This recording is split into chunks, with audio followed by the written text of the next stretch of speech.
In this guide, I'm going to show you how you can fix the Instagram repost button missing. Before we do dive into this guide, make sure to like the video and subscribe to the channel with all notifications on. It really does help the channel and lets us know that you want more content like this. We'd greatly appreciate it, and if at any point throughout this guide you do have any questions, just ask them down in the comment section below, and we can help you out further. I'm going to be doing my best to reply to every single comment down there.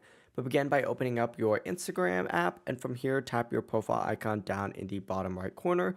And then at the top right, you can see these little three lines. Go ahead and select that to go into your settings. From here, scroll down, and what you're looking for is the option for how others can interact with you. Go ahead and find that and find this sharing and reuse tab right here and select it. And from here, just make sure repost on post and reels is switched on. This is going to be up towards the top. It's the third setting on here. Tick that on and you're good to go. From now on, when you back out, the repost option is now going to appear on your post and reels. It really is as simple as that. If you guys do have any questions, just ask them down in the comment section below and we can help you out further. I'm going to be doing my best to reply to every single comment down there. Before you do leave this video, make sure to like the video and subscribe to the channel with all notifications on. It really does help with the channel and lets us know that you want more content like this. So we'd greatly appreciate it. Have a great rest of your day though. Peace.